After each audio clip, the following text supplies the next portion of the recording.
Hi നമസ്കാരം. ഇന്നത്തെ നമ്മുടെ റെസിപ്പി വളരെ എളുപ്പത്തിൽ കുട്ടികൾക്കൊക്കെ കഴിക്കാൻ ഒത്തിരി ഇഷ്ടപ്പെടുന്ന റവ ലഡുവിൻ്റെതാണ്. ഇതിൻ്റെ തന്നെ ട്രഡീഷണൽ സ്റ്റൈലിലുള്ള ഒരു റെസിപ്പി നമ്മൾ മുന്നേ ഇട്ടിട്ടുണ്ടായിരുന്നു. ലിങ്ക് ഞാൻ ഡിസ്ക്രിപ്ഷൻ ബോക്സിനകത്ത് കൊടുക്കാം. അത് കുറച്ച് സമയം എടുത്ത് ചെയ്യുന്ന ഒരു റെസിപ്പിയാണ്. ഇത് നമ്മൾ വളരെ ഫാസ്റ്റായിട്ട് ഒരു 5-10 മിനിറ്റിൽ നമുക്ക് തയ്യാറാക്കി എടുക്കാവുന്നതാണ്. അപ്പോൾ എങ്ങനെയാണ് ഉണ്ടാക്കിയെടുക്കുന്നത് എന്നുള്ളത് നോക്കാം. ഇതിനു വേണ്ടി ഞാനിവിടെ എടുത്തിരിക്കുന്നത് 1 കപ്പ് റവയാണ്. 240 ml കപ്പിന് 1 കപ്പ് റവ. വറുത്തതോ വറുക്കാത്തതോ ആയിട്ടുള്ള റവ നിങ്ങൾക്ക് ഇതിന് വേണ്ടിയിട്ട് ഉപയോഗിക്കാം. ഇവിടെ ഞാൻ എടുത്തിരിക്കുന്ന റവ കുറച്ച് മഞ്ഞ കളറുള്ള റവയാണ് കേട്ടോ. നല്ല വെള്ള കളറുള്ള റവ നിങ്ങളുടെ കയ്യിലുണ്ടെങ്കിൽ അത് ഉപയോഗിച്ചാലും മതിയാകും. ഇത് മിക്സിയുടെ ചെറിയ ജാറിലോട്ട് ഇട്ടിട്ട് ചെറുതായിട്ടൊന്ന് പൊടിച്ചെടുക്കണം. ഒത്തിരി ഫൈൻ പൗഡർ ആവുമൊന്നും വേണ്ട, എന്നാൽ ജസ്റ്റ് ഒരു തവണ ഒന്ന് കറക്കിയെടുത്താൽ മതിയാകും കേട്ടോ. ഇനി അതേ ജാറിലോട്ടേക്ക് തന്നെ 1/4 കപ്പില്ല, അതിൽ കുറച്ച് കുറവാണ്, 1/4 കപ്പ്, ഏകദേശം 1/4 കപ്പ് വരുന്ന അളവിൽ പഞ്ചസാര ചേർത്ത് അതും നല്ല ഫൈൻ പൗഡറായിട്ട് ഇതുപോലെ പൊടിച്ചെടുക്കണം. ഇനി ഒരു പാൻ നല്ലതുപോലെ ചൂടാക്കി എടുത്തതിന് ശേഷം അതിലോട്ടേക്ക് 1/2 കപ്പോ അതല്ലെങ്കിൽ 1/4 കപ്പോ അളവിൽ നിങ്ങൾക്ക് തേങ്ങ ചേർത്ത് കൊടുക്കാവുന്നതാണ്. തേങ്ങ ചെറുതായിട്ട് അതിൻ്റെ ഒരു നനവ് മാറി വരുന്ന രീതിയിൽ വേണം നമ്മൾ വറുത്തെടുക്കാൻ. ഫ്രഷ് ആയിട്ടുള്ള തേങ്ങ ചേർത്തിട്ട് കഴിഞ്ഞാൽ നമ്മൾ പെട്ടെന്നത് ചീത്തയായി പോവും. അതുകൊണ്ട് തന്നെ ചെറുതായിട്ട് അതിൻ്റെ ഒരു വെള്ളത്തിൻ്റെ അംശം പോകുന്ന രീതിയിൽ ഒന്നങ്ങ് മൂപ്പിച്ചെടുക്കുക കേട്ടോ. ഒരു 2 മിനിറ്റൊക്കെ ചെയ്യുമ്പോഴത്തേക്ക് തന്നെ റെഡിയായി കിട്ടും. ഇനി തേങ്ങ ചെറുതായിട്ടൊന്ന് മാറ്റി കൊടുത്തതിന് ശേഷം 2 ടേബിൾ സ്പൂൺ നെയ്യ് ഒഴിച്ചു കൊടുത്തിട്ടുണ്ട്. ആ ചൂടായ നെയ്യിലോട്ടേക്ക് നമ്മൾ വറുത്ത് വെച്ചിരിക്കുന്ന റവ ഇട്ട് കൊടുക്കുക.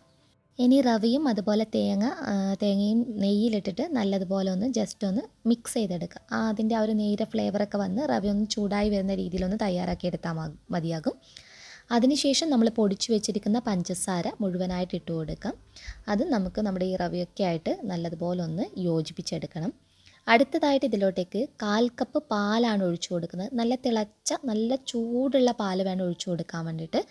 പാലൊഴിച്ചത് കൊണ്ട് ലഡു പെട്ടെന്ന് ചീത്തയായി പോകുന്നില്ല. അതുകൊണ്ട് തന്നെ നല്ല ചൂടുള്ള റവയിലോട്ടേക്ക് നല്ല ചൂടുള്ള പാൽ തന്നെ ഒഴിച്ചു കൊടുക്കാൻ വേണ്ടിയിട്ട് ശ്രദ്ധിക്കണം. പാൽ ചേർത്ത് കഴിഞ്ഞ് കഴിഞ്ഞാൽ റവയായിട്ട് നമുക്കിത് നന്നായിട്ടൊന്ന് യോജിപ്പിച്ചെടുക്കാം. നന്നായിട്ട് മിക്സായി കിട്ടണം. റവയും തേങ്ങയും പാലൊക്കെ നന്നായിട്ട് ചേർന്ന് കിട്ടണം.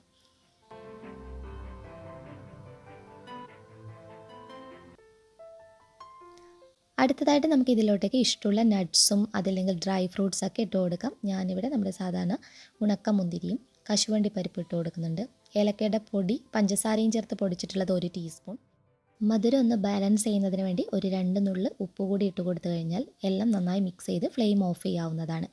ചെറുതായിട്ടൊന്ന് ചൂടാറാൻ വേണ്ടിയിട്ട് വെക്കുക. നമ്മുടെ കയ്യിൽ തൊട്ട് കഴിഞ്ഞാൽ നമുക്ക് ഉണ്ട പിടിക്കാൻ പറ്റുന്ന പാകമുള്ള ചൂടിൽ നിങ്ങൾക്കിതുപോലെ ഉരുട്ടിയെടുക്കാം. ഒത്തിരി ഡ്രൈ ആവാൻ വേണ്ടി, ഒത്തിരി തണുക്കാൻ വേണ്ടി വെയിറ്റ് ചെയ്യരുത്. അപ്പോൾ ഇതങ്ങ് ഡ്രൈ ആയി പോകും.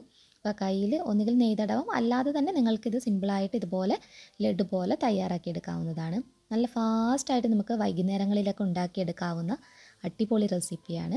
അപ്പോൾ ഇതിൻ്റെ ട്രഡീഷണൽ സ്റ്റൈലിലൊരു റെസിപ്പി വേണമെന്നുണ്ടെങ്കിൽ അതിൻ്റെ ലിങ്ക് ഞാൻ ഡിസ്ക്രിപ്ഷൻ ബോക്സിനകത്ത് ആഡ് ചെയ്തിട്ടുണ്ട്. അപ്പോൾ അത് നിങ്ങൾക്ക് ചെക്ക് ചെയ്ത് നോക്കാം. എല്ലാവരും ട്രൈ ചെയ്ത് നോക്കുക. കുട്ടികൾക്കൊക്കെ കഴിക്കാൻ ഒത്തിരി ഇഷ്ടമാകും. വൈകുന്നേരമൊക്കെ ചായ പലഹാരമായിട്ട് ഉണ്ടാക്കിയെടുക്കാൻ നല്ലൊരു പലഹാരമാണ്. നെക്സ്റ്റ് വീഡിയോയിൽ നല്ലൊരു സിമ്പിൾ റെസിപ്പിയായി നമുക്ക് വീണ്ടും കാണാം. അതുവരെ ടേക്ക് കെയർ. Bye bye.